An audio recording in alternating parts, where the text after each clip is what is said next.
What's up, guys? Welcome back to the Educated Barfly. Today we're going to be making a blue collar cocktail. The blue collar cocktail is a Manhattan variation created by Michael Madrusan in 2008 at the legendary bar Milk and Honey in New York City.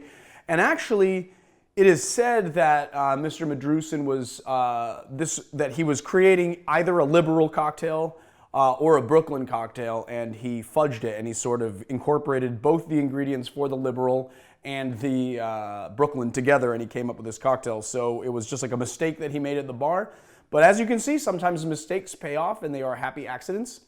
Another thing that I really like about this particular cocktail is that it utilizes Amaro CioCiaro.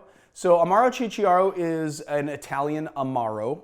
If you don't know what Amaro is, the word Amaro means bitter in Italian and is a class of bitter liqueurs that are used as digestives, meaning to be taken after a meal to help you digest your food in Italy. It was created in 1873 and it is named after an old term for the central of Italy. I love it because it's a wonderful, a lot of people are very reticent to get involved with Amaros because they are bitter in profile, but some of them can be a little bit sweeter. This one's flavor profile is based on orange peel, so it is a little bit more, it's a little sweeter and bitter, but it's a little sweeter and it's a little bit more of an inviting flavor, so it's a really good introduction to Amari, which is the plural term for Amaro, by the way.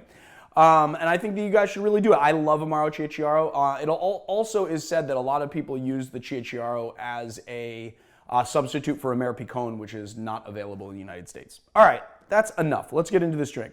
So, first thing we are going to do is First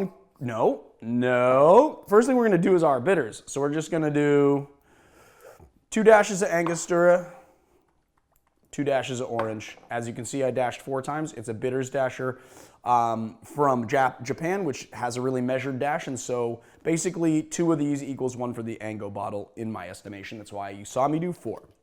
All right, and then we're going to do 1/4 ounce Amaro CioCiaro. 1/4 ounce of Maraschino Liqueur.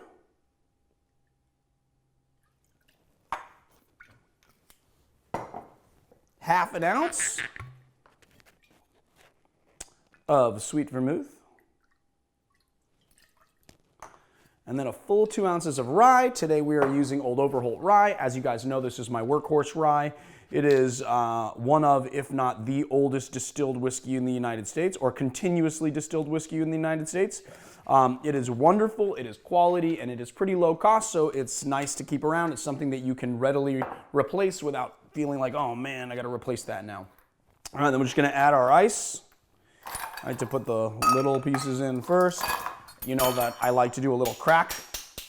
I like to crack one. Now, a lot of people say like, oh, isn't getting all those little shards in your mixing glass kind of gonna over dilute it? And the thing is that no, when you have ice that's right out of the freezer, it's actually difficult to dilute a cocktail, and it can take a long time to really get it down to the temperature you want. So getting those little pieces that are gonna dilute a little faster are actually helpful.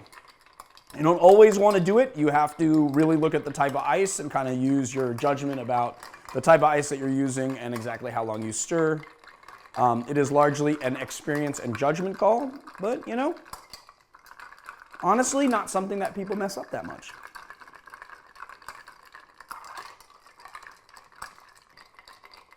There we go. I think that about does it. Give it another couple seconds.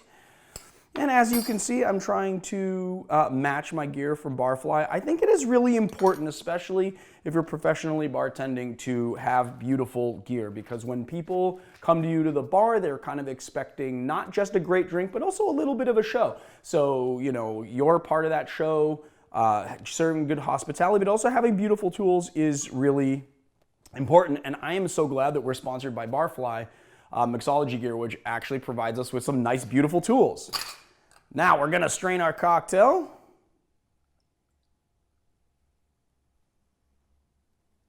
Ooh, look at that. We got a nice, perfect wash line on it. And then we're just gonna have a little lemon twist, which is a little thin actually. I'm gonna get a little better of a twist than that. There we you go, little twist, got a nice little zest on there. I think I'm going to actually kind of rip this off, it's a little bit much. And there we have it, my friends. Now, the blue collar cocktail, let's take a sip.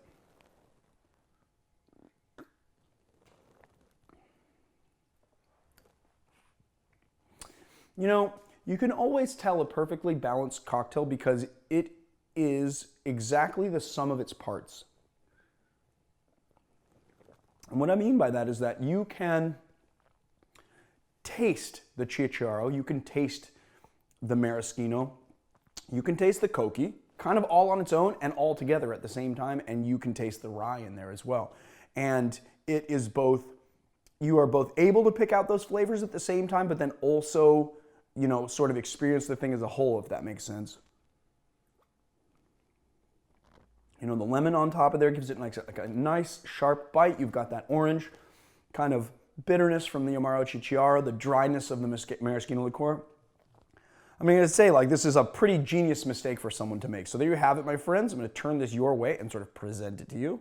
That is the blue collar cocktail. If you like our channel, please hit like and subscribe. And if you want to help us out on Patreon, go to patreon.com/theeducatedbarfly. We're doing some pretty awesome stuff there. We've got some pretty extensive live streams that we've started doing, which are pretty cool.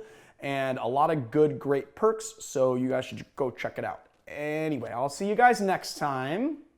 Yeah, I'll see you next time.